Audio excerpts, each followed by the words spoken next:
Shalom semuanya, senang kembali dalam program ibadah minggu pagi kita, Mutiara Terpendam. Saya bisa menyapa saudara di minggu pagi ini untuk kita sama-sama memuji menyembah Tuhan dan mendengarkan kebenaran firman Tuhan.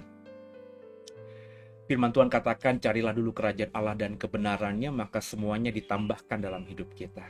Dan kebetulan ini adalah minggu pertama di bulan yang baru, bulan Oktober. Kemudian juga kita beriman bahwa hari pertama itu adalah hari Minggu, hari kebangkitan Tuhan. Jadi kalau kita di bulan yang baru ini, di minggu pertama ini, di hari pertama, di minggu ini, ya, kita mencari dulu kerajaan Allah dan kebenarannya, imani sungguh semuanya ditambahkan dalam hidup kita. Dan terus berdoa sama Tuhan, mengandalkan Tuhan. Sebentar kita akan memuji menyembah Tuhan sekaligus mendengarkan perkataan firman Tuhan. Saya sebagai hamba Tuhan selalu mengajak kita untuk merenungkan firman Tuhan sungguh secara pribadi. Jangan cepat diaminkan, even atau bahkan itu khotbah saya sekalipun. Ya. Tolong direnungkan, didalami, digumuli bersama Roh Kudus tentunya. Dan ketika Roh Kudus menuntun saudara mencapai pemahaman yang sama dengan apa yang saya bagikan dalam ibadah minggu ini, maka baru aminkan dan usahakan dengan sekuat tenaga, tentu sekali lagi dengan bantuan Roh Kudus, kita menjadi pelaku firman, bukan cuma pandai mendengar firman saja. Yuk kita mulai bulan yang baru ini dengan sungguh, dengan sesuatu yang benar dan langkah yang tepat, sehingga bulan Oktober ini bulan penuh berkat dari Tuhan untuk kita, dan di bulan ini kita bisa jadi berkat bagi banyak orang. Sebelum kita beribadah, saya mengajak kita untuk satu hati kita berdoa. Bapak yang baik, terima kasih buat hari Minggu pagi ini. Kami boleh bangun dengan tubuh yang bugar, dan kami sekarang ingin beribadah kepadamu secara online lewat pelayanan JKI The Way di channel YouTube The Warriors dalam ibadah Mutiara Terpendam. Bapa, lawat kami dengan urapan-Mu, jamah kami, berikan kami rema ketika mendengarkan perkataan firman Tuhan, dan biarlah apa yang kami lakukan secara sederhana dalam online ini ketika memuji, menyembah Tuhan dan beribadah, apa yang kami lakukan ini seperti layaknya ketika mempersembahkan korban yang kudus di mezbahnya Tuhan, dan ketika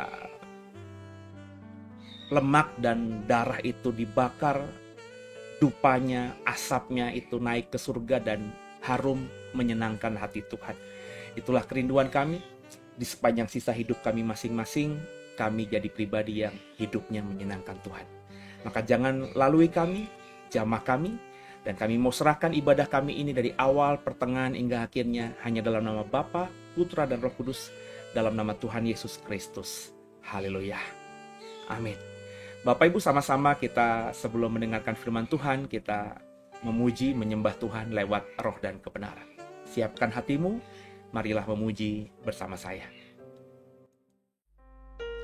Shalom semuanya, senang kembali dalam hari ini kita bisa berjumpa dalam program yang pastinya memberkati setiap kita. Dan sebelum kita mendengarkan kebenaran firman Tuhan, saya mengajak semua kita untuk menyembah Tuhan di dalam roh dan kebenaran. Mari siapkan hati kita menyembah Tuhan. Haleluya. Di dalam segala hal, janjinya tak berubah. Apa yang sudah difirmankan terjadi saat kita percaya. Di dalam segala hal, janjinya tak berubah. Apa yang sudah difirmankan terjadi saat kita percaya. Meskipun 1000 tangan manusia menarikmu jatuh, namun Tuhan yang bela. Tangannya sanggup membuatmu naik ke gunung. Percayalah, Tuhan yang bela. Ada amin, saudara? Mari sama-sama kita nyanyikan kembali dari atas. Di dalam segala hal, janjinya tak berubah.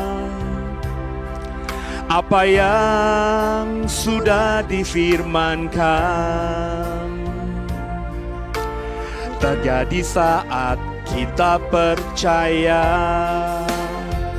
Meskipun 1000 tangan manusia menarikmu jatuh, namun Tuhan yang bela.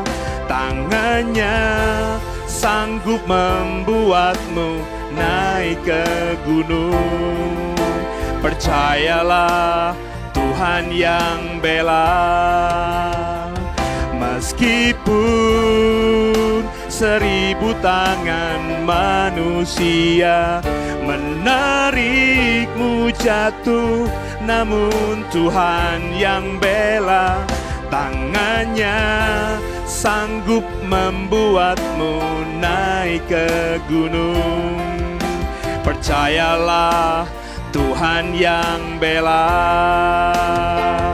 Meskipun 1000 tangan manusia menarikmu jatuh, namun Tuhan yang bela. Tangannya sanggup membuatmu naik ke gunung. Percayalah, Tuhan yang bela. Haleluya. Kami percaya penyertaan-Mu Tuhan. Terima kasih Allah yang hidup, Allah yang perkasa. Kami mau memuji-Mu, menyembah-Mu, sebab Kaulah Allah yang hidup, penasehat ajaib kami. Tiada yang seperti-Mu Tuhan. Kami mau memuji-Mu, menyembah-Mu. Haleluya. Kami ada hari ini untuk memuji-Mu, menyembah-Mu, melayani-Mu Tuhan seumur hidup kami. Sebab kami ada karena-Mu, kami hidup untuk-Mu, melayani-Mu itu kerinduan kami. Haleluya. Terpujilah nama-Mu Tuhan. Kami percaya penyertaan-Mu atas kami luar biasa. Kami hidup untuk melayani-Mu Tuhan. Haleluya. Haleluya. Imani sungguh saudara, bahwa 1000 tangan manusia menarikmu jatuh, Tuhan yang bela. Meskipun 1000 tangan manusia menarikmu jatuh, namun Tuhan yang bela. Tangannya sanggup membuatmu naik ke gunung. Percayalah, Tuhan yang bela. Meskipun 1000 tangan manusia menarikmu jatuh, namun Tuhan yang bela. Tangannya sanggup membuatmu naik ke gunung. Percayalah, Tuhan yang bela. Ada amin? Percayalah, Tuhan yang bela. Yakini sungguh saudara. Percayalah. Katakan apa? Tuhan yang bela. Terpujilah nama Tuhan. Semoga saudara diberkati. Haleluya. Ya, kita sudah memuji Tuhan, kita sudah menyembah Tuhan, dan sekarang kita akan mendengarkan firman Tuhan. Dan saya berharap Bapak Ibu siapkan hatimu. Kita sudah berdoa tadi agar Tuhan melawat kita, dan kita akan mulai mendengarkan firman Tuhan. Tema yang saya mau bagikan masih berkutat di sekitar kehidupan Bapak orang beriman. Tepatnya sekarang saya sedang mau membahas soal Lot, saudara. Lot adalah keponakan atau keponakan dari Abraham. Karena Lot itu adalah anak dari saudaranya Abraham. Begitu saudara ya. Dan kita akan coba membaca, melihat, dan mengambil pembelajaran dari kehidupan Lot ini, sehingga kita bisa menjadi pribadi yang kedepannya jadi lebih baik.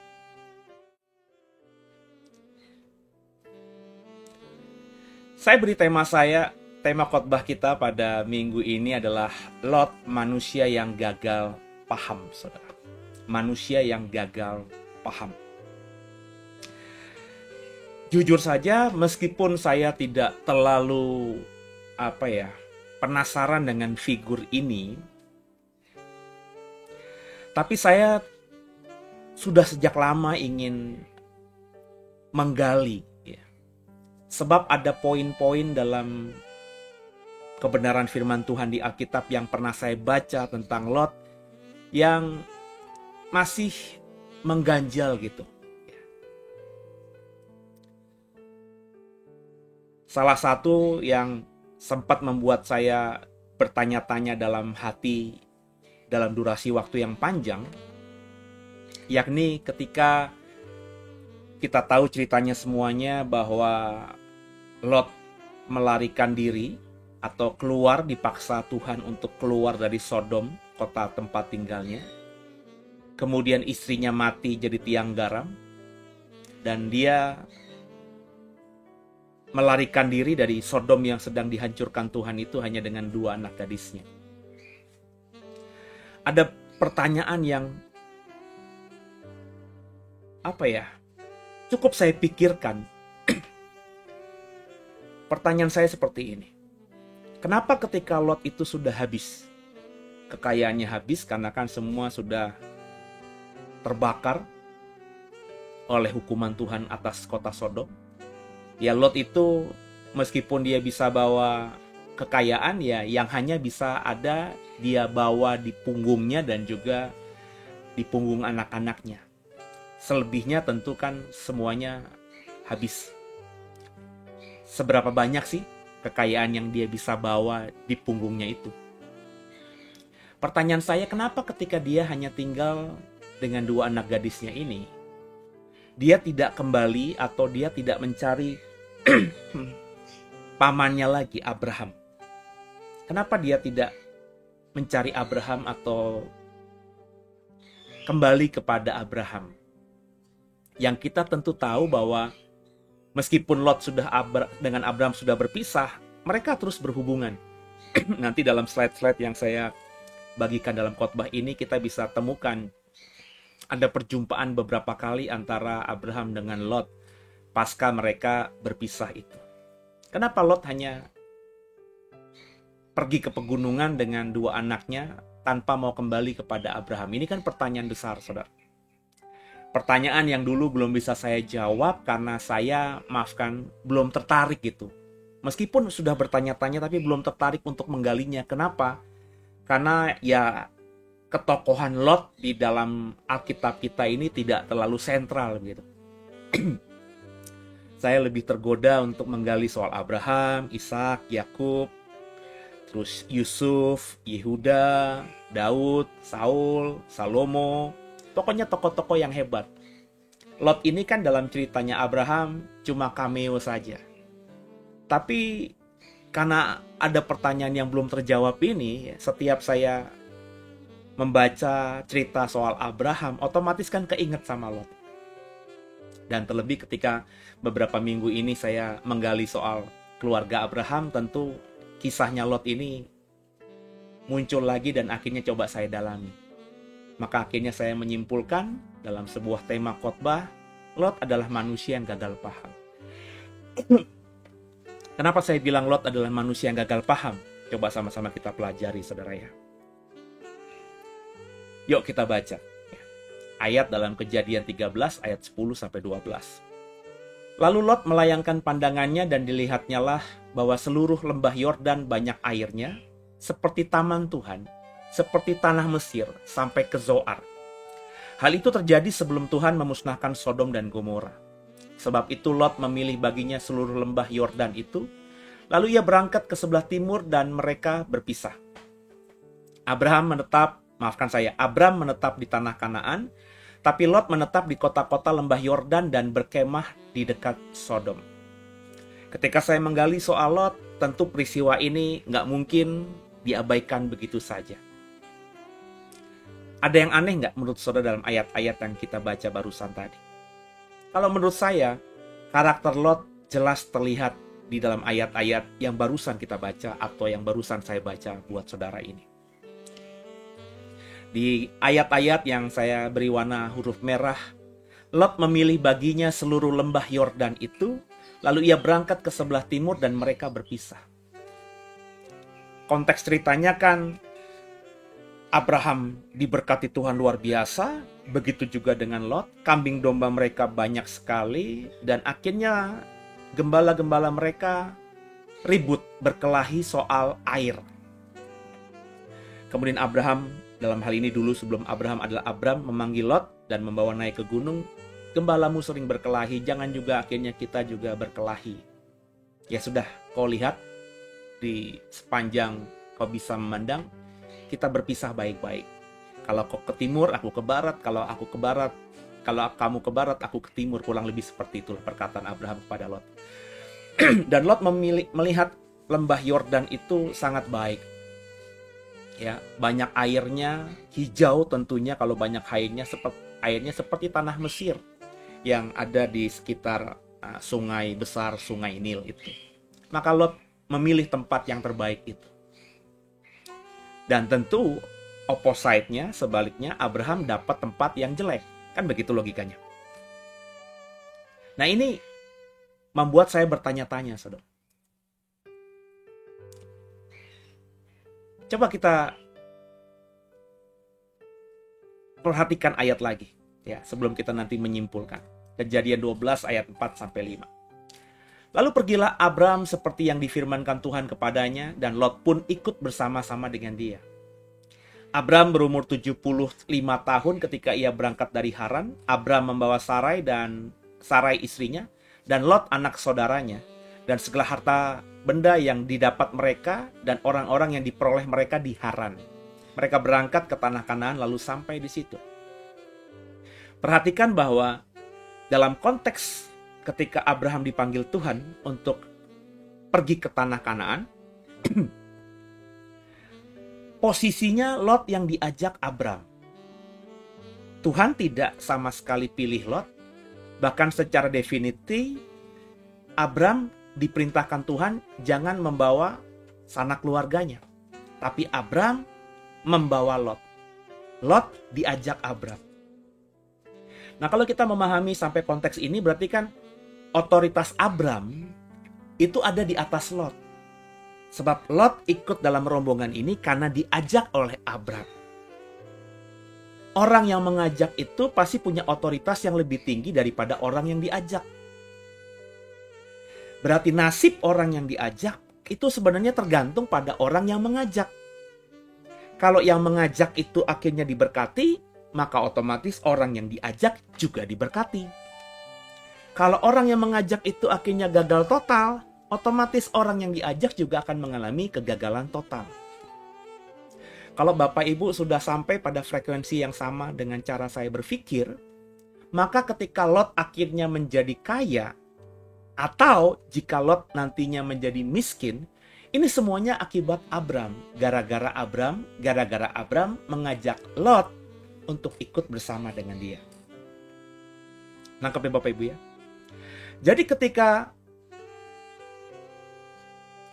satu ketika Abram begitu kaya raya dan Lot juga yang diajaknya otomatis jadi kaya raya. Kan mestinya Lot berpikir bahwa dia menjadi orang yang sangat kaya raya, punya kambing domba berlimpah, punya gembala yang dipekerjakan cukup banyak. Ini gara-gara siapa? Ini kan logika sederhana saja. Dan dalam perjalanannya Lot tentu sering berinteraksi, berkomunikasi dengan pamannya ini. Dan pamannya tentu bercerita, Abram tentu bercerita, kenapa Lot diajak. Lot pasti juga bertanya, kenapa paman kau tinggalkan Haran untuk pergi ke Kanaan? Di sana kita nggak punya sanak keluarga. Pasti adalah percakapan Abram berkata kepada Lot keponakannya, karena aku bertemu Tuhan dan Tuhan memerintahkan aku untuk pergi ke tanah Kanaan. Saya nggak tahu Bapak Ibu sempat nonton film The Only Son apa tidak. Memang di film itu tidak digambarkan sama sekali soal Lot, tapi ada percakapan antara Abram dengan Sarah, ya, di mana Sarah itu ketika masih di Haran menemukan Abram sedang mengalami manifestasi, sedang melihat Tuhan. Dan Abram berkata, kita harus pergi karena aku bertemu dengan Tuhan dan Tuhan memerintahkanku pergi untuk dari sini, tinggalkan negeri ini. Dan Abram begitu pasti sekali. Dan itu masih dipertanyakan oleh Sarah dalam film itu. Kenapa pergi? Kita punya keluarga di sini. Bahkan ketika sudah bertahun-tahun ada di tanah Kanaan, kenapa kita ke sini? Faktanya Tuhan yang menjanjikanmu akan menjadi bangsa yang besar, sampai detik ini masih membuatku mandul. Udah kita kembali aja. Abram tetap berkeras hati, tidak. Tuhan sudah perintahkan kita keluar dari Haran dan Tuhan sudah berikan tempat ini, kita di sini dan tinggal tunggu janji Tuhan. Tentu kalau itu benar seperti itu, ya itu kan ilustrasi film. Tapi kalau kita baca di Alkitab, menafsirkan seperti itu tidak salah. Tentu hal yang sama juga dikatakan Abram kepada Lot. Jadi Lot tentu tahu bahwa Abram pergi dari Haran, mengajak dirinya, karena dia sangat yakin, Abram sangat yakin, dia akan diberikan tempat yang terbaik dan diberkati di tanah Kanaan. Dan ketika dalam perjalanan waktu, Lot akhirnya melihat Abram diberkati, dirinya juga diberkati. Tentu Lot sebenarnya paham kenapa mereka diberkati. Dan karena siapa dia diberkati. Kan begitu logikanya. Ya itu kan logika sederhana saja. Coba kita baca lagi Kejadian 13 ayat 1. Maka pergilah Abram dari Mesir ke tanah Negeb dengan istrinya dan segala kepunyaannya. Dan Lot pun bersama-sama dengan dia.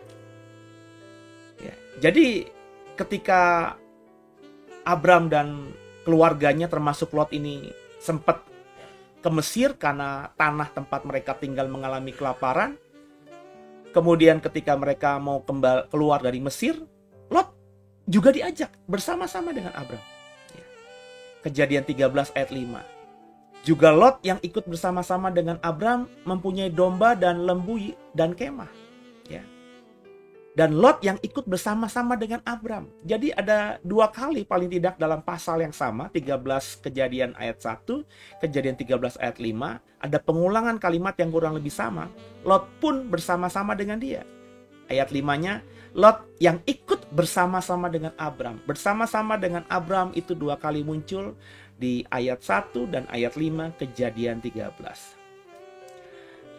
Jadi dari apa yang sudah saya sampaikan beberapa slide sebelumnya sampai pada slide ini, saya ingin mengatakan kepada saudara bahwa mestinya Lot sadar bahwa Lot menjadi kaya raya karena ikut Abram, karena bersama-sama dengan Abram. Jadi tidak serta-merta dirinya menjadi kaya karena dia bekerja. Dia memang bekerja, tapi dia bekerja akhirnya mendapatkan berkat yang berkali lipat karena bersama-sama dengan Abram, karena bersama-sama mengikuti Abram. Dan siapa Abram? Selain Abram adalah pamannya, kerabatnya, Abram inilah yang mengajak dia, dan Abram mengajak dia karena Abram bertemu Tuhan yang menjanjikan Abram akan menjadi bangsa yang besar dan diberkati. Lot mestinya sudah sampai pada pemahaman titik ini. Jadi kok bisa Lot memilih tempat yang jauh lebih baik daripada Abram itu loh? Kenapa ketika Abram melihat gembala-gembala mereka berkelahi, terus Abram memanggil Lot naik ke gunung, kamu lihat deh, kamu pilih yang mana? Kok bisa gitu Lot yang menjadi kaya raya karena Abram ini malah memilih tempat yang jauh lebih baik, lembah Yordan yang penuh air dan juga hijau itu. Kan mestinya Lot berkata begini, enggaklah paman, gembala-gembalaku yang sering ribut dengan gembala-gembalamu nanti ku bereskan lah. Jangan kita ribut lah, kita baik-baiklah. Aku seperti ini karena paman. Kalau aku pergi, aku malah bodoh. Kan mestinya seperti itu. Bapak Ibu ingat cerita tentang Ruth tidak? Dengan Naomi. Ketika Naomi sudah tua dan dia berpikir di Moab dia udah gak punya apa-apa lagi dan dia mau kembali ke Bethlehem, kampung halamannya. Kan Naomi bilang sama Ruth ya, dan juga siapa namanya? Iparnya Ruth itu ya, Orpa. Udah kamu kembali aja lah. Karena aku gak punya anak laki-laki lagi dan siapa tahu kalau kalian kembali ke rumah ibu bapak kalian masih ada berkat Tuhan nanti kalian dinikahi oleh laki-laki lain. Sebab kalau ikut aku, ya kalian bisa potensi menjanda seumur hidup padahal kalian masih sangat muda. Orpa kembali ke rumah ibu bapaknya, tapi apa kata Ruth? Tidak. Kemanapun kau pergi, aku pergi. Ya. Dimanapun kau nanti tinggal, aku tinggal. Kau mati di situ, aku mati di situ. Allahmu, Allahku. Itu kata Ruth. Kenapa? Karena Ruth meskipun hanya menjadi menantu dari Naomi, tapi Ruth sudah melihat bahwa ada sesuatu yang luar biasa yang ada dalam keluarga ini. Meskipun keluarga ini habis-habisan di Moab. Elimelek mertua laki-lakinya mati. Mahlon suaminya juga mati muda tanpa meninggalkan anak buat dirinya. Kilion iparnya juga mati membuat iparnya Orpa juga tidak punya anak. Tapi Ruth masih percaya bahwa bersama Naomi, dia akan menjadi orang yang luar biasa. Kenapa? Seperti kalau Bapak Ibu sudah pernah mendengarkan khotbah saya soal Ruth ini. Ruth bertemu dengan Tuhan, mengalami Tuhan di keluarga ini.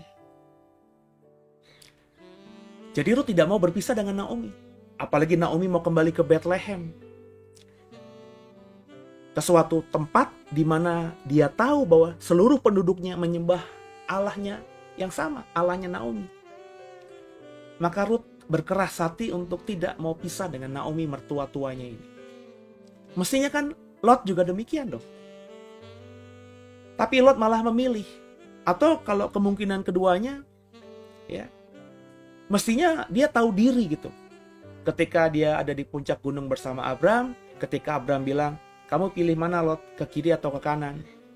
Mestinya Lot yang lebih muda tentunya, lebih inferior tentunya, karena otoritas kan ada di Abram kan. Dia kembalikan kepada pamannya, paman yang tua, paman yang lebih dahulu aja. Aku seperti ini karena paman, dan aku percaya kalaupun kita harus berpisah, aku mau mendapatkan berkat dari paman. Paman yang pilih tempat kemana paman mau pergi, berikanlah aku berkat, aku akan pergi ke tempat yang lain. Mestinya kan begitu. Ya, mestinya dia mendahulukan Abram karena dia lebih tua, dan juga Lot bisa seperti itu kaya raya karena Abram. Balas budi lah kurang lebih. Tapi Lot tidak lakukan itu. Padahal dia sadar Abram lah yang membuatnya kaya raya. Apa Lot tidak punya etika di sini? Nah, pertanyaan inilah yang akhirnya membuat saya semakin jelas melihat siapakah Lot itu. Coba kita baca Kejadian 13 ayat 6 sampai 8. Tapi negeri itu tidak cukup luas bagi mereka untuk diam bersama-sama. Sebab harta milik mereka amat banyak, harta milik Abram dan juga harta milik Lot. Ketika diakumulasi, mereka kaya raya sangat banyak sehingga tempat tinggal mereka tidak cukup luas. Itu alasannya masuk akal. Yang akhirnya memang masuk akal untuk mereka berpisah. Sehingga mereka tidak dapat diam bersama-sama. Karena itu terjadilah perkelahian antara para gembala Abram dan para gembala Lot. Waktu itu orang Kanaan dan orang Feris diam di negeri itu. Maka berkatalah Abram kepada Lot, Janganlah kiranya ada perkelahian antara aku dan engkau, dan antara para gembalaku dan para gembalamu, sebab kita ini kerabat. Perhatikan baik-baik. Yang cari masalah, Lot atau para gembalanya? Kalau kita membaca ayat ini sepintas, sepertinya gembala-gembala Lot yang berkelahi dengan gembala-gembala Abraham. Tapi perhatikan kalimat dari Abraham, saudara.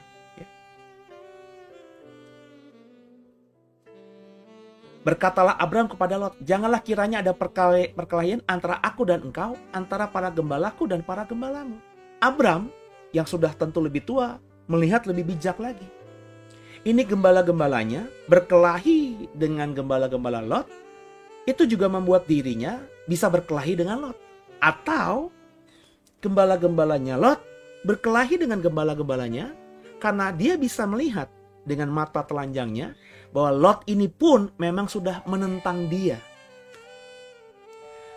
Jadi yang cari masalah bukan para gembala Lot semata, tapi saya percaya ini juga sudah ada andil Lot. Bapak Ibu ingat gembala, meskipun ini mungkin gembala upahan ya, bukan budak ya. Tapi biar bagaimanapun gembala upahan adalah gembala yang dibayar oleh sang tuan. Artinya apa? Sang tuan punya otoritas atas para gembalanya. Kalau Lot memang hatinya baik, kalau Lot memang keponakan yang mau berbalas budi kepada pamannya yang membuat dia kaya, ketika dia lihat para gembalanya berkelahi dengan gembalanya Abraham untuk memperebutkan air, dia pasti akan tegur gembalanya. Kamu mengalah, sebab aku seperti ini karena pamanku. Jadi biarkanlah gembala-gembala pamanku untuk mengambil air terlebih dahulu, baru bagian kita kemudian. Dia bisa begitu, kalau memang dia hatinya baik. Atau Lot yang menghampiri Abram dan menginisiasi, paman, kita sudah begitu besarnya gak bisa bersama-sama lagi. Aku berat hati, sebab aku tahu aku begini karena paman. Tapi bukankah lebih baik kita berpisah, paman? Mestinya Lot yang menghampiri Abram dan mencari solusi menghadapi keadaan realitas yang mereka hadapi bersama berdua ini. Tapi kan tidak. Lot tidak cari solusi. Abram yang cari solusi. Artinya Lot secara sadar dia membiarkan kejadian itu. Dia membiarkan gembala-gembalanya berkelahi dengan gembala-gembala Abraham. Dia bahkan membiarkan situasi ini berlarut-larut. Karena memang dia tidak mau mencari solusi dan dia mungkin saja dari ayat-ayat ini tersirat, bukan tersurat ya, tersirat memang sudah mulai ingin menentang Abram. Dia lupa bahwa dia kaya karena ikut Abram, karena bersama-sama dengan Abram, karena Abram adalah orang yang dipilih Tuhan. Jadi para gembala Lot berkelahi dengan gembala Abram jelas karena mendapatkan lampu hijau dari Lot. Kembali saya bertanya, apakah ini adalah beretika? Tafsir saya tadi kira-kira masuk akal saudara tidak? Kalau benar tafsir saya ini, Lot beretika tidak? Sebagai yang lebih muda, sebagai yang mestinya sadar bahwa dialah yang diajak. Artinya dia harus memposisikan diri, menuakan Abram. Yang berikutnya dia mestinya sadar bahwa ketika dia tinggalkan Haran, mungkin dengan kekayaan yang dia wariskan dari papanya yang meninggal Haran, atau ya kesimpulannya mestinya dia tahu bahwa dia akhirnya bertambah kaya karena memang ikut Abram. Secara logika saudara, ya sulit untuk menjadi jauh lebih kaya ke sebuah negeri yang dia tidak kenal dan dia tidak tahu negeri itu seperti apa. Kayak saya nih, ketika disuruh misalnya untuk pergi kemana gitu, kalau daerahnya tidak saya tahu, saya untuk beradaptasi dengan daerah itu aja butuh waktu yang cukup panjang. Beradaptasi dengan cuaca, dengan budaya, dengan sosial, dengan bahasa, dengan banyak aspek. Itu nggak mungkin setahun, 2 tahun, 10 tahun itu bisa diterima atau bisa menerima lingkungan yang baru. Butuh adaptasi yang panjang. Jadi bisa tiba-tiba pindah ke tempat yang baru yang saya sama sekali nggak kenal, tuh saya menjadi kaya raya di situ. Itu sesuatu yang agak nggak masuk akal, saudara. Kecuali memang dia sudah kaya raya. Tapi kan Alkitab tadi mengatakan, ya, bahwa mereka bertambah kaya karena perjalanan itu. Perjalanan mendengarkan suara Tuhan untuk tinggal di Kanaan itu. Jadi jelas di sini Lot kurang beretika kalau menurut saya. Coba kita baca ayat berikutnya. Kejadian 13 ayat 12 sampai 13 tadi. Abram menetap di tanah Kanaan, tapi Lot menetap di kota-kota lembah Yordan dan berkemah di dekat Sodom. Adapun ke orang Sodom sangat jahat dan berdosa terhadap Tuhan. Ini kan ayat yang muncul ketika akhirnya Sodom, Lot melihat lembah Yordan, Sodom itu lebih hijau, banyak airnya, dan Lot memilih ke situ. Bapak Ibu harus punya pemahaman ketika Lot memilih ke situ, dari gunung itu Lot sudah melihat itu kota, sebuah kota. Kan impossible, ya. Lot itu orang yang pertama yang mendiami Sodom. Sehingga lebih nggak masuk akal lagi, karena kalau kita tahu ceritanya, ya, penduduk Sodom itu luar biasa besar. Kalau Lot adalah orang pertama yang ada atau tinggal di Sodom, maka otomatis ketika Sodom menjadi kota yang besar, banyak penduduknya, penduduk yang banyak itu pastilah orang-orangnya Lot. Kan begitu. Tapi kalau nanti Bapak Ibu ikuti cerita saya, nggak seperti itu. Berarti di atas gunung itu ketika Lot disuruh pamannya memilih, kau mau kemana? Lot bukan saja melihat lembah Yordan yang banyak air dan hijau, tapi Lot juga melihat di situ ada kota, ada kehidupan. Sedangkan di tempat lain yang kemudian dipilih Abraham, yakni tanah Kanaan, ya tidak seramai Sodom. Kering mungkin. Minus mungkin. Maka dia tidak pilih ke situ. Jadi saya lebih bertanya-tanya lagi. Kok Lot lebih memilih meninggalkan Abram yang menjadikannya kaya raya selama ini untuk mau menetap dan tinggal bersama orang asing di sebuah kota yang namanya Sodom, yang dia tidak kenal, yang dia tidak tahu penduduk Sodom seperti apa. Kok dia lebih mempercayakan hidupnya untuk tinggal bersama orang-orang yang tidak dia kenal dibandingkan, ya, tinggal bersama orang yang selama ini dia kenal dan dia tahu, yang membuat dirinya kaya selama ini. Sebuah kebodohan kan, saudara? Nah, kira-kira apa yang menyebabkan Lot bisa seperti ini? Kenapa Lot kok bisa dengan mudah mengiyakan Abraham untuk berpisah dengan Abraham, meskipun ada fakta realita tadi, gembala-gembala mereka sering ribut, tapi kan bisa dicari solusinya. Lot sebagai yang berotoritas bisa bilang sama gembala-gembalanya seperti saya bilang tadi, kalian jangan ribut ya sama gembala-gembala pamanku ya. Kalian harus tahu diri, kita ini seperti ini karena paman. Maka kalau gembala-gembala paman ada di air itu, biarkan mereka dulu. Nanti kita belakangan. Nggak apa-apa kita yang belakangan, kita ngalah. Sebab kita seperti ini karena paman. Kalau Lot berinisiatif seperti itu, berkata seperti itu kepada para gembalanya, selesai. Tapi Lot malah memilih untuk meninggalkan pamannya. Dan konyolnya lagi, lebih memilih untuk tinggal bersama orang-orang asing daripada memilih tinggal bersama pamannya. Saya yakin banyak saudara yang dengarkan saya sekarang ini tidak pernah berpikir sejauh itu. Itu yang kenapa saya selalu berkata, kalau kita baca Alkitab, coba pakai imajinasi. Coba merendahkan diri. Coba masuk ke dalam cerita itu. Sehingga hal-hal seperti yang saya dapatkan sekarang bisa kau lihat dengan mudah. Kenapa Lot bisa seperti ini? Kenapa Lot bisa mengambil keputusan yang bagi saya tadi tidak beretika dan cenderung bodoh itu? Coba kita baca lagi, ya.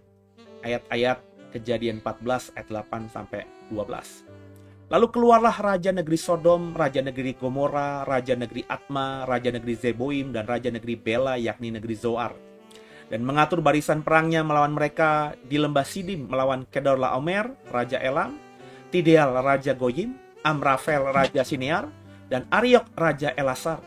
4 raja lawan 5. Di lembah Sidim itu di mana-mana ada sumur aspal. Ketika Raja Sodom dan Raja Gomora melarikan diri, jatuhlah mereka ke dalamnya dan orang-orang yang masih tinggal hidup melarikan diri ke pegunungan. Segala harta benda Sodom dan Gomora beserta segala bahan makanan dirampas musuh, lalu mereka pergi. Juga Lot dan anak saudara Abraham beserta harta bendanya dibawa musuh, lalu mereka pergi, sebab Lot itu diam di Sodom. Ketika akhirnya Lot memilih tinggal di kota Sodom, nggak lama kemudian terjadilah peperangan. Peperangan antara Raja Sodom, kota yang ditinggali Lot ini, melawan 4 raja. Raja Kedorlaomer, Raja Tidal, Raja Amrafel, Raja Ariok. Dan Raja Sodom, rajanya si Lot, mati, jatuh ke sumur aspal, dan semua tentaranya melarikan diri ke pegunungan. Dan akhirnya kota Sodom tidak lagi punya pasukan, tidak punya lagi raja, dan keempat raja itu merampas semua yang ada di kota Sodom, dan bahkan membawa pergi termasuk Lot dan harta bendanya, anak-anaknya, istrinya, dibawa musuh, mungkin untuk dijadikan budak. Tentu Bapak Ibu pernah baca cerita ini. Kita baca lanjutnya, Kejadian 14 ayat 14 sampai 16. Ketika Abram mendengar bahwa anak saudaranya tertawan, maka dikerahkannyalah orang-orangnya yang terlatih, yakni mereka yang lahir di rumahnya, 318 orang banyaknya, lalu mengejar musuh sampai ke Dan. Dan pada waktu malam berbagilah mereka, ia dan hamba-hambanya itu untuk melawan musuh. Mereka mengalahkan dan mengejar musuh sampai ke Hoba di sebelah utara Damsyik. Dibawanyalah kembali segala harta benda itu, juga Lot anak saudaranya itu, serta harta bendanya dibawanya kembali. Demikian juga perempuan-perempuan dan orang-orangnya. Ketika cerita tentang Sodom yang dikalahkan oleh keempat raja itu, dan Abram juga mendengar bukan saja Sodom dikalahkan, tapi keponakannya ini, harta bendanya dan keluarganya juga ditawan, mungkin mau dijadikan budak. Abram segera menyusun strategi. Dia mengerahkan orang-orang yang terlatih, yang lahir di rumahnya. Berarti adalah orang-orang yang memang sudah hidup bergantung pada Abram. Yang lahir di rumahnya berarti orang tua prajurit-prajuritnya Abraham ini adalah budaknya Abram. Nangkep ya? Karena mereka lahir di rumahnya, tentu ini adalah anak-anak muda yang usianya jauh daripada Abram, di mana orang tua mereka sudah puluhan tahun ikut Abram. Jumlahnya 318 orang banyaknya. Banyak nggak? Tergantung melihatnya. Kalau dibilang banyak ya banyak, sedikit ya sedikit. Dibilang banyak bagi seorang yang bukan raja, dan ini hanya dikatakan sebagai orang-orang miliknya, budak-budaknya yang lahir di rumahnya.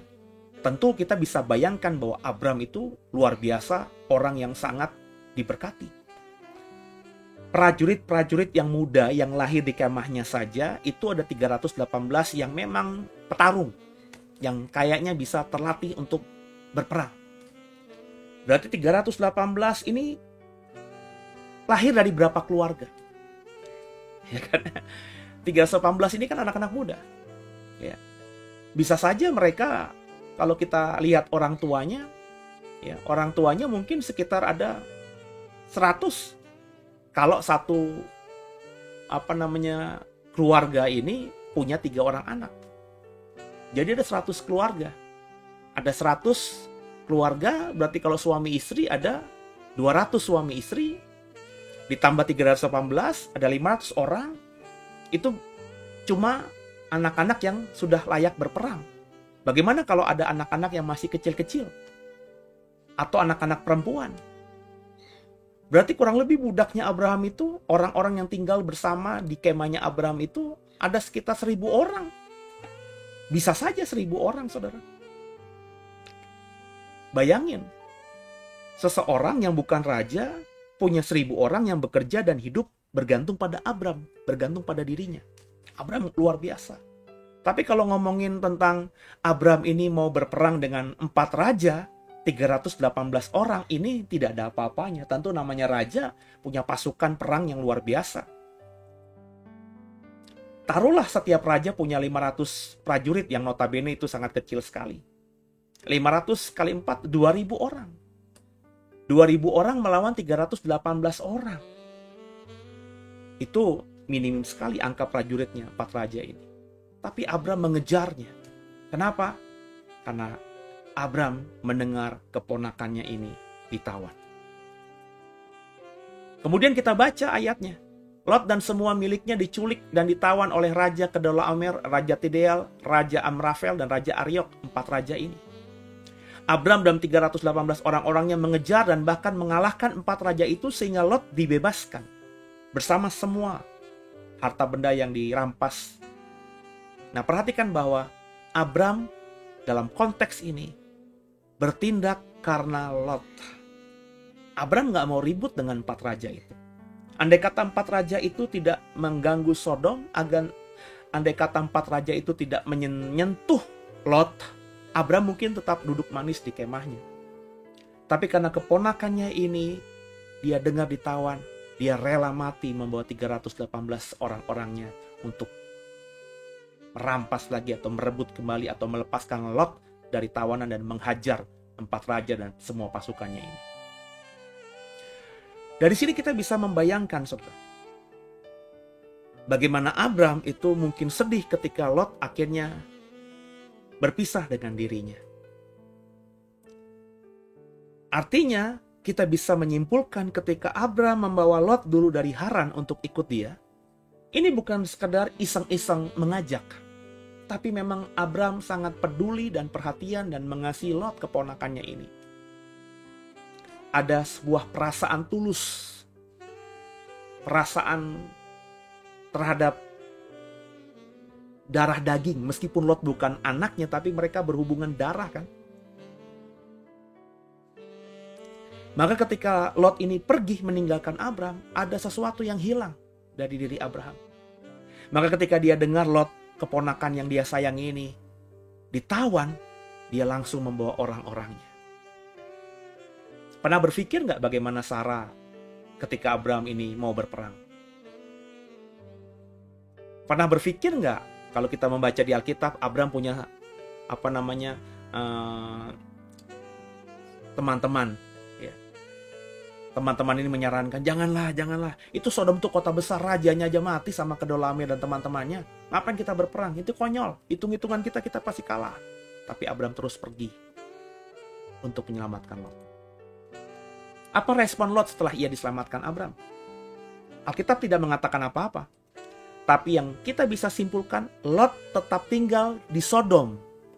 Di mana Sodom saat itu sebuah kota yang sudah ditaklukkan tadinya. Sudah dihancurkan tadinya. Mungkin rumah-rumah yang ada di kota Sodom sudah dibakar. Dan banyak penduduknya yang ditawan. Dan mungkin mati karena peperangan. Tapi Lot tetap memilih kota itu dibandingkan ikut Abram pamannya yang sudah menyelamatkan dia. Ya. Ia tetap kembali dan tinggal di Sodom, bukan kembali kepada Abram. Padahal dia diselamatkan oleh Abram. Apakah Lot berterima kasih? Alkitab tidak mengatakan. Tapi dalam budaya timur, mungkin dia berterima kasih. Tapi Lot tidak terbuka pikirannya bahwa aku jauh dari pamanku, maut yang menghampiriku. Mestinya aku kembali aja deh. Mungkin Lot bisa kembali dengan harta benda yang masih dimilikinya di Sodom. Paman, aku ikut paman lagi. Saya percaya kalau itu diucapkan Lot, Abram akan bilang, baik keponakanku. Rumahku, rumahmu, kita tinggal bersama-sama kembali. Kekasih Tuhan, biji mata Tuhan. Tapi Lot tidak lakukan itu. Kita baca lagi. Kejadian 14 ayat 8-12. Ini ayat yang sudah kita baca tadi, saudara. Oke, coba kita baca lagi ya ayat ini ya. Lalu keluarlah raja dari negeri Sodom, raja negeri Gomora, raja negeri Atma, raja negeri Seboim, dan raja negeri Bela, yakni negeri Zoar, dan mengatur barisan perangnya melawan mereka di lembah Sidim, melawan Kedorlaomer, raja Elam, Tideal, raja Goyim, Amrafel, raja Sinear, dan Ariok, raja Elasar. 4 raja lawan 5. Di lembah Sidim itu di mana-mana ada sumur aspal. Ketika raja Sodom dan raja Gomora melarikan diri, jatuhlah mereka ke dalamnya, dan orang-orang yang tinggal hidup melarikan diri ke pegunungan. Segala harta benda Sodom dan Gomora beserta segala bahan makanan dirampas musuh. Lalu mereka pergi. Juga Lot anak saudara Abram beserta harta bendanya dibawa musuh. Lalu mereka pergi sebab Lot itu diam di Sodom. Ini ayat sudah kita baca. Perhatikan baik-baik. Ini ayat ketika berikutnya. Kita sudah tahu tadi di ayat tadi, akhirnya Abram menyelamatkan Lot dengan 318 orang-orangnya. Tapi muncul kembali kejadian 18 ayat 20 sampai 21 dan ayat 32 sampai 33. Ini kejadiannya setelah penculikan Lot dan setelah akhirnya Lot memilih untuk kembali tinggal di Sodom dan bukan ikut pamannya Abram. Sesudah itu berfirman Tuhan, sesungguhnya banyak keluh kesah orang tentang Sodom dan Gomora dan sesungguhnya sangat berat dosanya. Baiklah aku turun untuk melihat apakah benar-benar mereka telah berkelakuan seperti keluh kesah orang yang telah sampai kepadaku atau tidak. Aku hendak mengetahuinya. Katanya, janganlah kiranya Tuhan murka kalau aku berkata lagi sekali ini saja. Sekiranya 10 didapati di sana, firman-Nya, aku tidak akan memusnahkannya. Karena yang 10 itu. Lalu pergilah Tuhan setelah ia berfirman kepada Abram dan kembalilah Abraham ke tempat tinggalnya. Ini adalah ayat yang saya ringkas dari Kejadian 18 ayat 20 sampai 33. Tuhan datang kepada Abram dan ketika dia mau berpisah, mereka sedang menatap Sodom dan akhirnya Tuhan ngomong dalam hatinya, kurahasiakan gak ya apa yang akan kerjakan buat Sodom? Tapi karena dia mengasihi Abram, dia ngomong, Abram, ini Sodom keluh kesah atau perbuatan tentang Sodom, keluh kesah tentang Sodom sudah sampai kepada aku. Aku mau menghukumnya. Maka Abram tahu Sodom itu adalah tempat di mana Lot keponakan yang dia sayang tinggal. Maka kalau kita baca lengkapnya, Abram dengan berat hati, dengan ketakutan terhadap Tuhan, berkata, Tuhan izinkan aku, kalau kau dapati ada 50 orang benar di sana, kau masih hukum Sodom? Nggak akan kuhukum Sodom kalau aku temukan 50 orang benar. Berarti penduduk Sodom kan lebih dari 100, 200. Karena 50 orang benar, itu mestinya adalah angka yang minimum yang ada di otak Abram. Masa nggak ada sih 50 orang benar di sebuah kota yang besar itu? Berarti penduduk Sodom saat itu mungkin ribuan, saudara. Kemudian ketika Tuhan bilang begitu, Abram berpikir, aku kurangin lagi deh. Kalau kurang 45, ya akan kuhancurkan. Dan itu terus, saudara. Abram terus menawar itu. Menawar kalau ada orang benar. Dari 50 ke 45, ke 40, ke 30, ke 20, dan terakhir tadi ke 10. Ini yang terakhir Tuhan. Kalau kau temui 10 orang benar di Sodom, masih kau hukum Sodom? Kalau aku temui 10 orang benar di Sodom, tidak akan kuhukum Sodom. Maka kemudian Tuhan berlalu daripada Abraham, dan terjadilah peristiwa. Tentu Abraham melakukan semua ini karena Lot tinggal di Sodom. Buat apa Abraham memberanikan diri untuk menawar? Kurang ajar kan? Menawar sama Tuhan itu. Tapi dia beranikan diri. Kenapa? Karena dia tahu dia mungkin kurang ajar terhadap Tuhan. Tapi dia harus lakukan. Kenapa? Lot ada di Sodom. Kalau Bapak Ibu lihat ayat-ayat sebelumnya, ini sikap Abraham kepada Tuhan itu seperti apa? Dia mengentertain Tuhan. Dia menjamu Tuhan. Memberikan yang terbaik. Sujud menyembah. Artinya Abraham itu menghormati Tuhan. Jadi ketika Abraham kita baca menghormati Tuhan, hormat kepada Tuhan, dan kemudian Abraham menawar untuk keselamatan Lot. Ini sebenarnya sesuatu yang sepertinya agak nggak nyambung gitu. Kok tunduk tapi berani melawan? Menawar itu kan melawan. Tuhan sudah berketapan hati untuk menghukum Sodom, tapi masih ditawar. Kalau ada 50 orang benar Tuhan, 45, 40, 30, 20, 10. Dan Abraham berani lakukan itu. Karena ada Lot di Sodom. Dia sayang sama Lot. Coba kita baca ayat ini, saudara. Kedua malaikat itu tiba di Sodom pada waktu petang. Lot sedang duduk di pintu gerbang Sodom, dan ketika melihat mereka, bangunlah ia menyongsong mereka lalu sujud dengan mukanya sampai ke tanah. Serta berkata, Tuan-tuan silakan singgah ke rumah hambamu ini. Bermalamlah di sini dan basuhlah kakimu. Maka besok pagi, tuan-tuan boleh melanjutkan perjalanannya. Jawab mereka, tidak, kami akan bermalam di tanah lapang. Tapi karena ia sangat mendesak mereka, singgahlah mereka dan masuk ke dalam rumahnya. Kemudian ia menyediakan hidangan bagi mereka. Ia membakar roti yang tidak beragi, lalu mereka makan. Tapi sebelum mereka tidur, orang-orang lelaki dari kota Sodom itu, dari yang muda sampai yang tua, bahkan seluruh kota, tidak ada yang terkecuali, datang mengepung rumah itu. Mereka berseru kepada Lot, Di manakah orang-orang yang datang kepadamu pada malam hari ini? Bawalah mereka keluar kepada kami supaya kami pakai mereka. Lalu keluarlah Lot menemui mereka di depan pintu, tapi pintu ditutupnya di belakangnya. Dan dia berkata, saudara-saudaraku, janganlah kiranya berbuat jahat. Kamu tahu aku mempunyai 2 orang anak perempuan yang belum pernah dijamah laki-laki. Baiklah mereka, kubawa keluar kepadamu, perbuatlah kepada mereka seperti yang kamu pandang baik.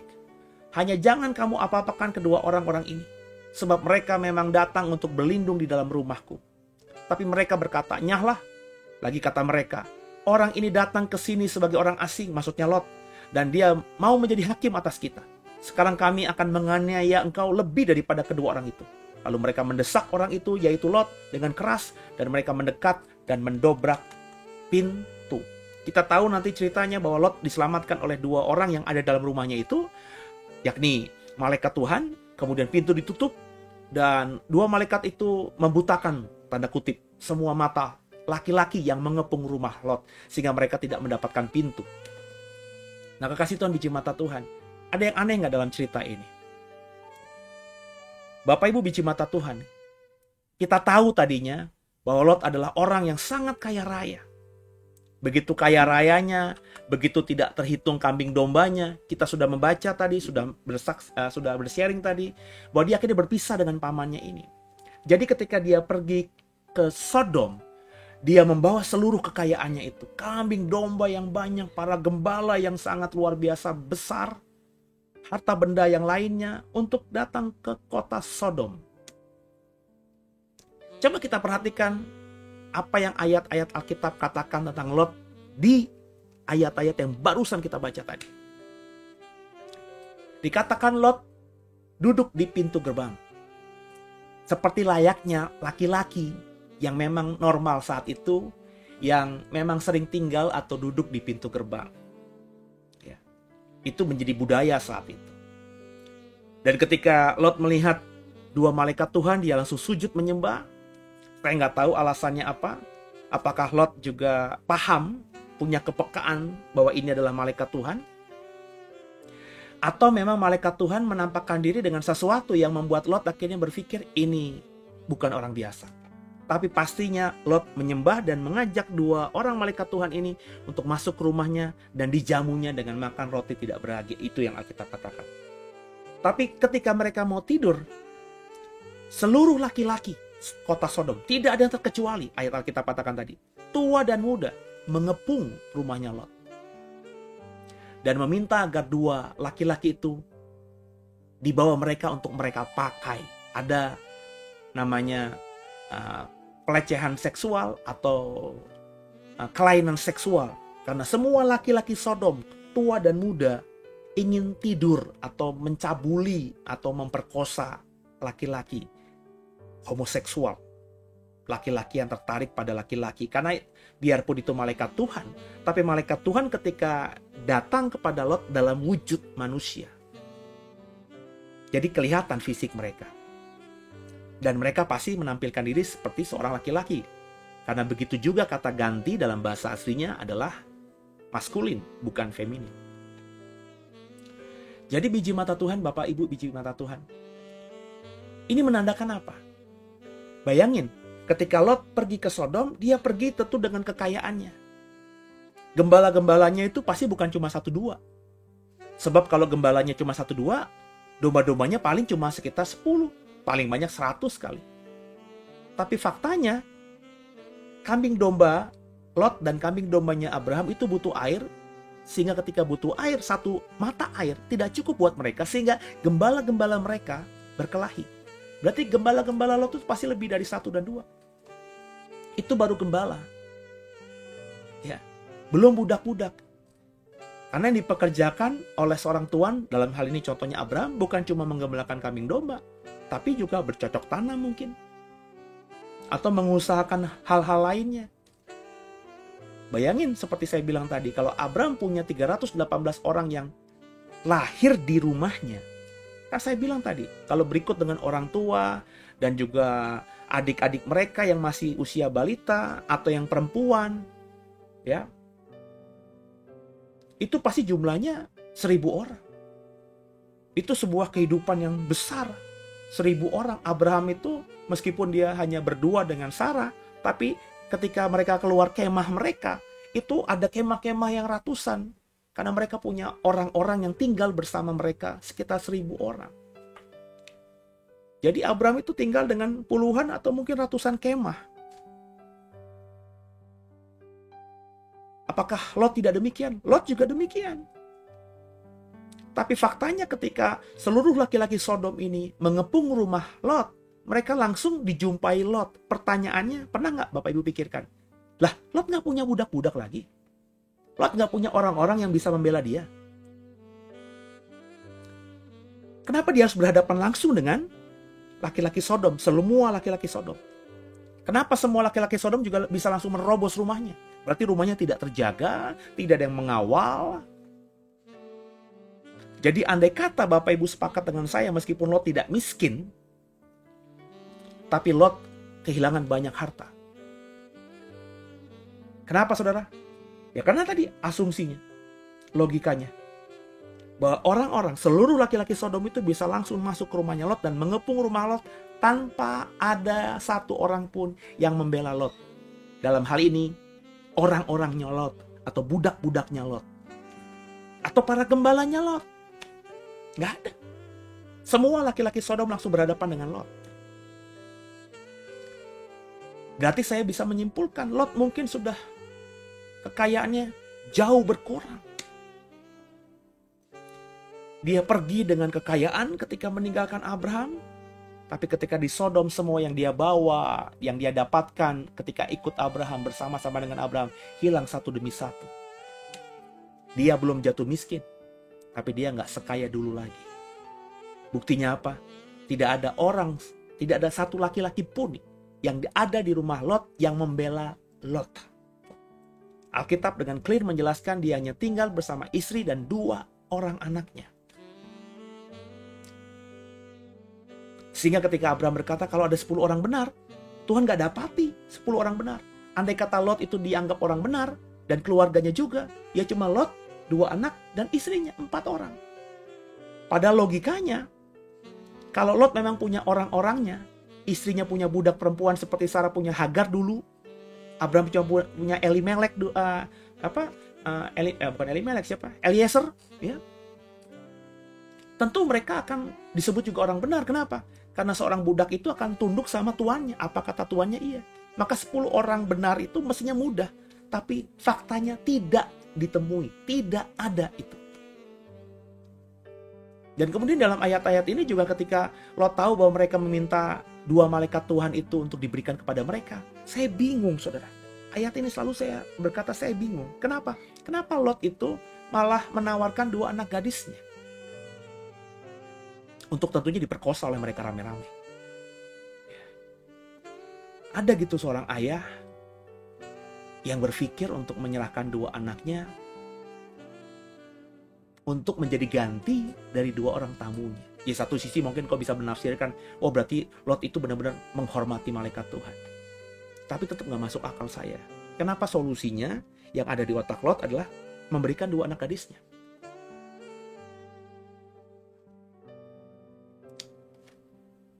Saya nggak tahu soal. Apakah memang hubungan Lot dengan 2 anak gadisnya ini udah nggak bener? Sebab yang saya tahu biasanya kalau laki-laki seumuran saya punya anak perempuan, laki-laki seumuran saya ini akan lebih protektif, lebih sayang, lebih jaga anak perempuannya. Benar ya? Coba yang laki-laki yang seusia saya dan sudah punya anak yang umur SMP, SMA, kuliah. Benar nggak? Tapi ini malah ada bapak yang memberikan anaknya untuk diperkosa sama orang-orang yang gelap mata itu. Ini hampir bertahun-tahun, berpuluh-puluh tahun ini mengganggu pikiran saya, saudara. Jadi jelas tergambar Lot tidak punya wibawa di hadapan seluruh laki-laki Sodom. Kalau Lot memang punya kekayaan, Lot ini punya budak-budak yang banyak, tentu semua laki-laki Sodom akan mikir untuk mengepung rumah Lot. Ya. Karena mereka pasti berpikir, mungkin mereka bisa mengalahkan orang-orangnya Lot, tapi mereka pasti ada 1-2 yang akan mati karena orang-orangnya Lot pasti akan membela tuannya. Berarti Lot udah gak punya wibawa. Mereka berani berkata kok, dia ini kan orang asing. mau menjadi hakim atas kami. Berarti memang tidak ada sama sekali kewibawaan Lot di mata semua laki-laki Sodom itu. Artinya Lot bukan lagi orang yang dipandang punya wibawa. Biasanya wibawa itu juga dipengaruhi oleh kekayaan. Orang yang miskin itu biasanya minder, tidak punya wibawa. Tapi orang kaya, meskipun dia tidak mau menunjukkan kekayaannya, tapi kalau ada orang tahu dia orang kaya, orang ini akan minder, akan memberikan respect kepada orang ini. Artinya orang yang kaya itu lebih punya kewibawaan dibandingkan orang yang biasa-biasa aja. Rumah Lot dikepung dan Lot menawarkan anak gadisnya untuk diperkosa ramai-ramai oleh seluruh laki-laki Sodom. Seperti saya bilang tadi, kok bisa dikepung?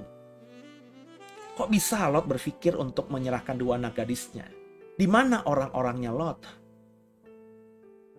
Apakah Lot nggak bisa menawarkan solusi yang lain selain anak-anaknya? Jangan dong, itu 2 tamuku. Tapi ini aku punya emas bertonton. Ya.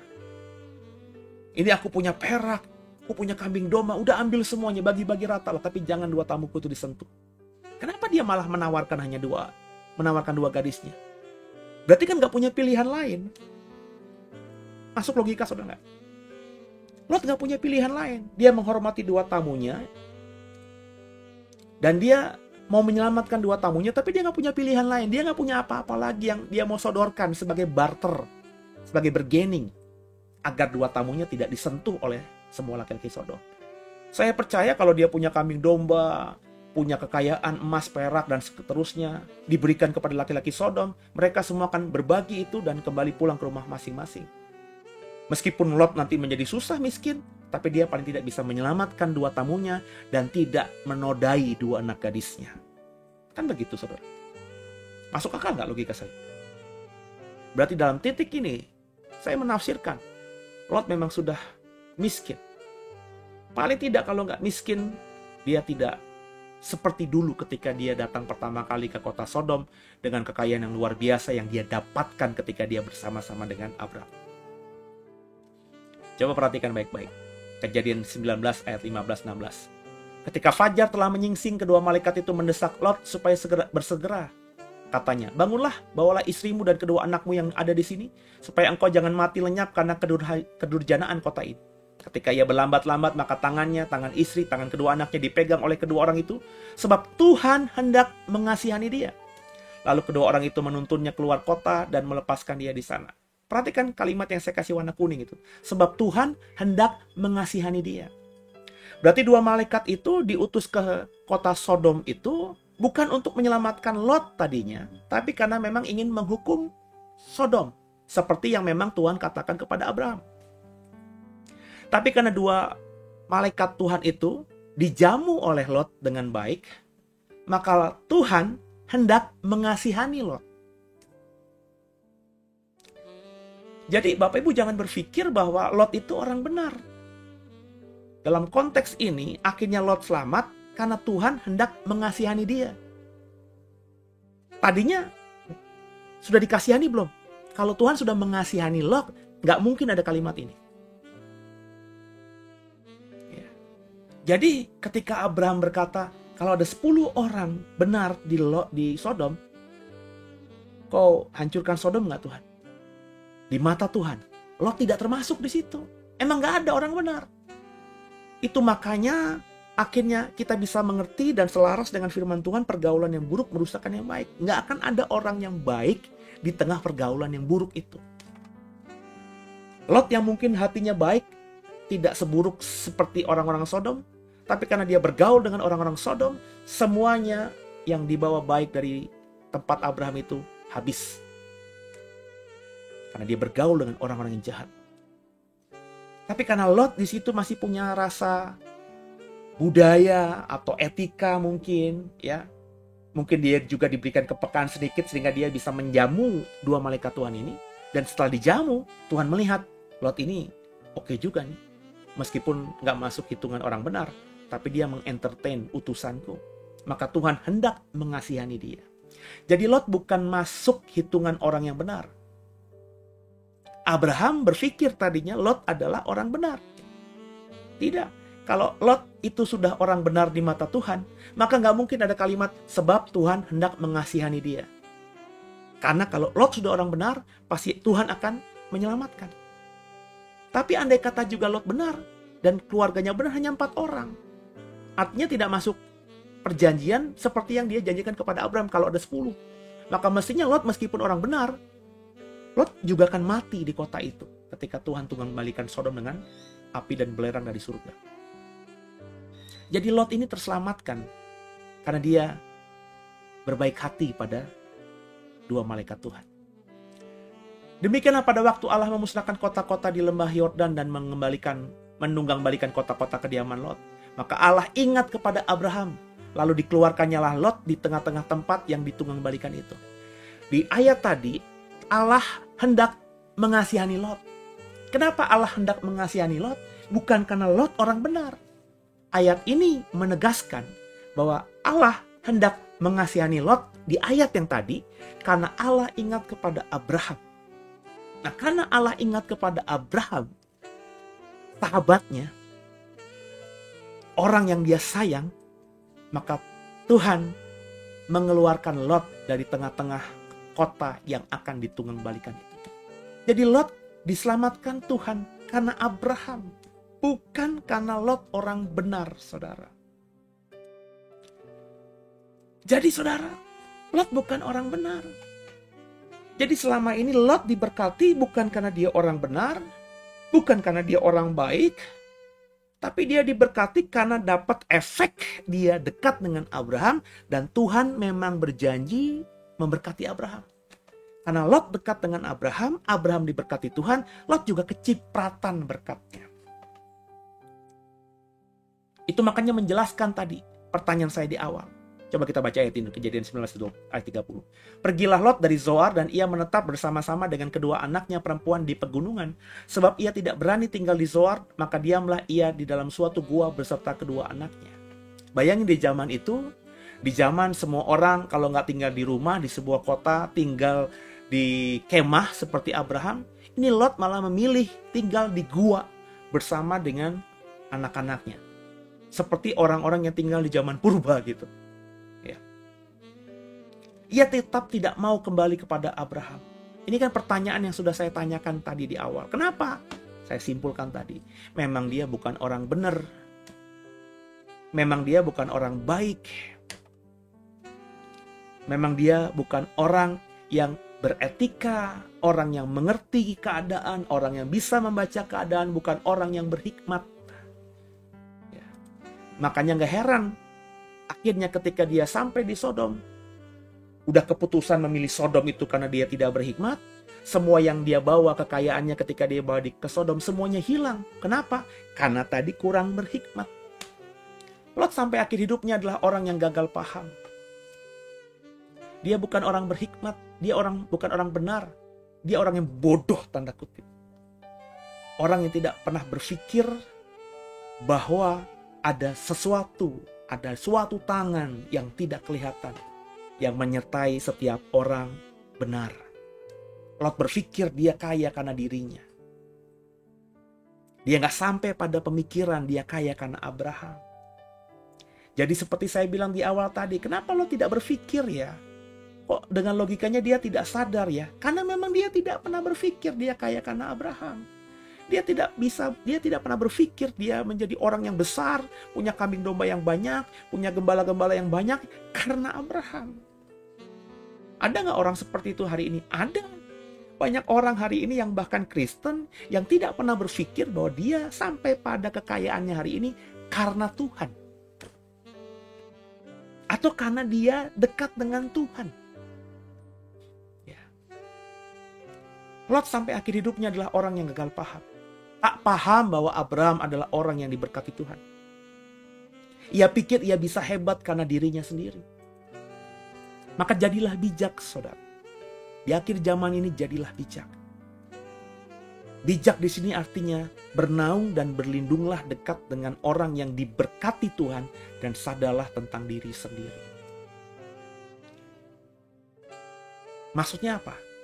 Maksudnya saudara harus punya kepekaan. Ketika dekat dengan Tuhan kita harus tahu, kita pasti akan tahu Orang yang diberkati Tuhan itu siapa? Orang yang mau dipakai Tuhan itu siapa? Maka dekat-dekatlah dengan orang seperti ini. Kalau kita ngomongin persekutuan, komunitas, kita harus lihat komunitas yang kayaknya hidupnya benar dan pasti diberkati Tuhan ke depannya itu yang mana.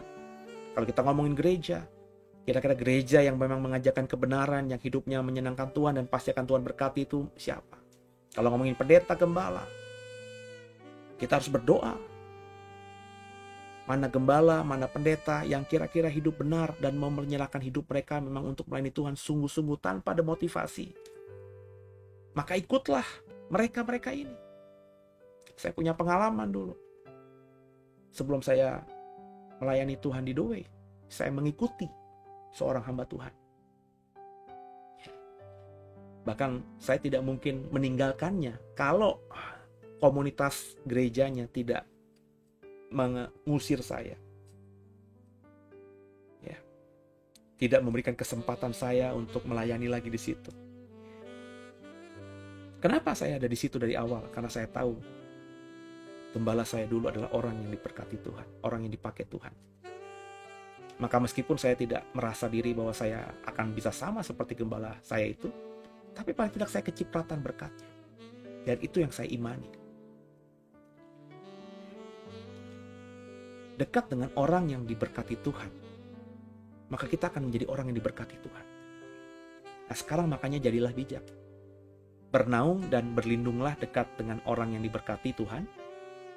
Dan yang terakhir yang kita bisa pelajari Lot, sadarlah tentang diri sendiri. Lot tidak pernah sadar, dia gagal paham terhadap dirinya sendiri. Dia berpikir dia adalah orang yang diberkati Tuhan. Dia berpikir bahwa dirinya bisa seperti ini karena dirinya sendiri. Ternyata tidak. Dia bisa kaya karena dia dekat dengan Abraham. Makanya ketika dia tinggalkan Abraham, dia semakin hancur hidupnya. Tapi karena dia memang orang yang gagal paham, dia akhirnya tidak bisa menyesal dan bertobat. Dia malah membawa anak-anak yang tinggal di gunung, bukan kembali kepada Abraham, sehingga kita tahu ceritanya. Ada hubungan incest antara Lot dengan dua anak gadisnya yang melahirkan Moab, dan Moab itu menjadi bangsa yang dikutuk Tuhan. Nasib hidupnya Lot berantakan. Kenapa? Karena dia jadi orang yang gagal paham. Jangan jadi orang Kristen yang gagal paham, saudara. Bangunlah kepekaanmu, keintimanmu dengan Tuhan, supaya kau jadi orang benar, orang Kristen, orang percaya yang paham. Kalau paham, kepemahamanmu itu akan membuatmu jadi orang berhikmat. Sehingga ketika kita menata diri, melangkah ke masa depan, setiap langkah yang kau ambil akan menjadi langkah yang benar dan tidak salah. Dan kalau langkah yang kau ambil langkah yang benar, maka yang benarlah akan kau dapatkan. Yang benar itu artinya dari Allah, dan kalau dari Allah hidupmu akan damai, sejahtera, sukacita. Semoga diberkati Tuhan. Semoga mengerti. Tundukkan kepala Bapak Ibu. Terima kasih Tuhan. Kami sudah diberkati di minggu pagi ini. Belajar dari Lot yang gagal paham. Kami tidak mau jadi manusia seperti Lot yang gagal paham. Maka Tuhan, kami mau menata diri kami. Mau menjadi bijak dengan pertanyaan tadi. Apakah kami sudah memahami diri sendiri? Apakah kami sudah berada di lingkungan orang-orang yang memang benar diberkati Tuhan? Dan kami mau tinggal bersama orang seperti Abraham, dekat dengan orang seperti Abraham. Orang yang memang diberkati Tuhan, orang yang memang dipilih Tuhan, orang yang memang dijanjikan Tuhan berkat yang luar biasa. Alkitab sudah membuktikan Lot yang orang biasa ini ketika ikut Abraham, dia diberkati Tuhan. Dan ketika Lot lupa diri, gagal paham, dan memilih untuk menjauh dari Abraham, semua yang didapat Lot habis, lenyap. Bahkan nasib akhirnya dan nasib anak cucunya pun terkutuk. Kami tidak mau seperti Lot, Tuhan. Maka berikan kami hikmat marifat Roh Kudus-Mu, dan tolong kami dengan Roh Kudus, sehingga kami bukan cuma cakap jadi pendengar, tapi kami juga cakap jadi pelaku firman. Dan sebagai respon kami setelah mendengar firman, kami memberikan persembahan syukur kami di minggu pagi ini Tuhan. sucikan tangan kami, kuduskan rupiah kami, sehingga berapapun persembahan kami yang kami berikan kepada Tuhan, itu benar-benar jadi dupa yang harum dan menyenangkan Tuhan. Dan di minggu pertama ini kami juga rindu ingin mengembalikan persepuluhan kami kepada Tuhan. Maka Tuhan, sucikanlah, kuduskanlah persepuluhan kami kepadamu yang kami mau berikan kepadamu lewat pelayanan gereja JKIDW ini. Kami doa agar apa yang kami lakukan hari ini sesuatu yang indah dan berkenan kepadamu. Terimalah persembahan kami Tuhan. Haleluya. Amin. Bapak Ibu diberikan kesempatan untuk memberikan persembahan, juga mengembalikan persepuluhan kalau kau tergerak.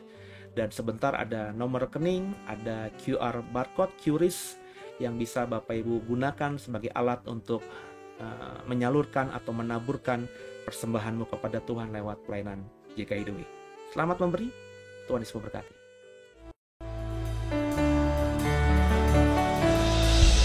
Aku datang dengan tangan yang hampa,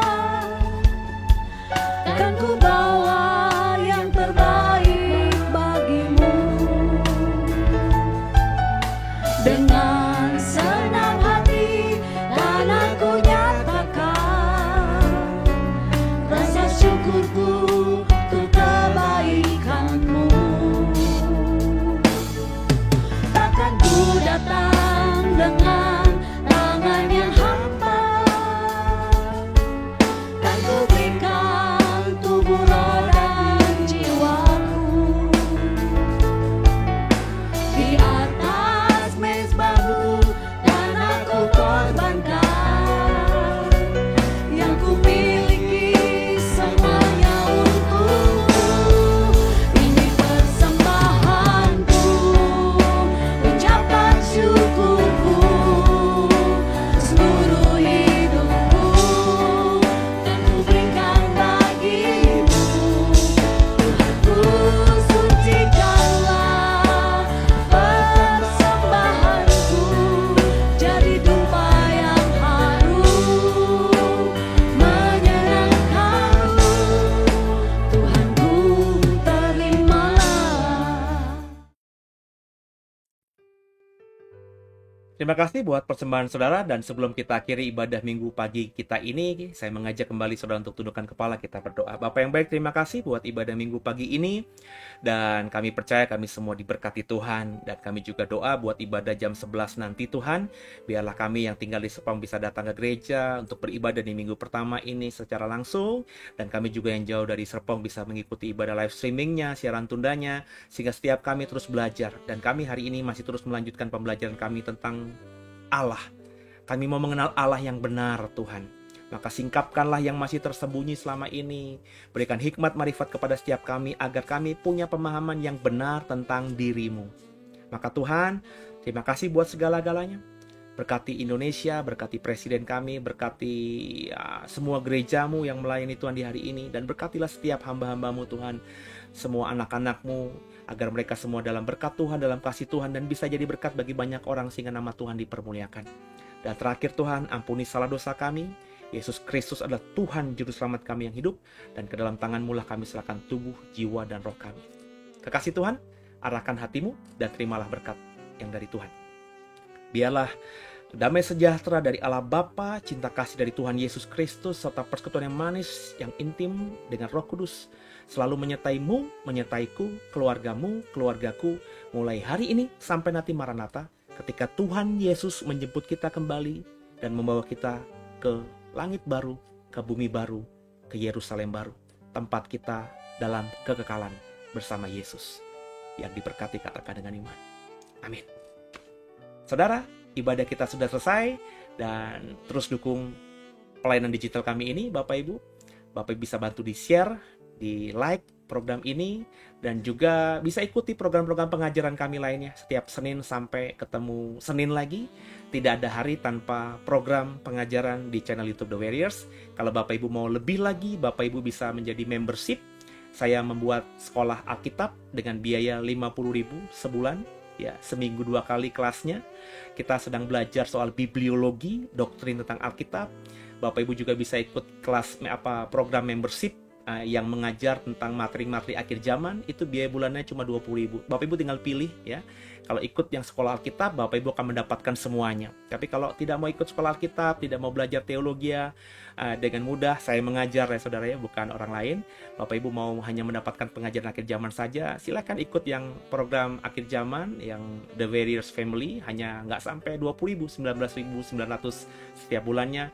Bapak Ibu akan mendapatkan pengajaran-pengajaran soal akhir zaman. Saya sedang membagikan materi nubuatan akhir zaman kitab Daniel. Saya sedang membagikan itu kepada saudara ya. Jadi Bapak Ibu yang ikuti program membership ini, Bapak Ibu akan menjadi orang yang paham tentang akhir zaman. Dan kalau mau ikut sekolah kitabnya, Bapak Ibu akan jadi orang yang paham tentang apa itu yang dimaksud dengan iman Kristen atau teologi atau ilmu pemahaman yang benar tentang Tuhan itu ya. Pasti diberkati. Sampai jumpa. God bless you. Haleluya.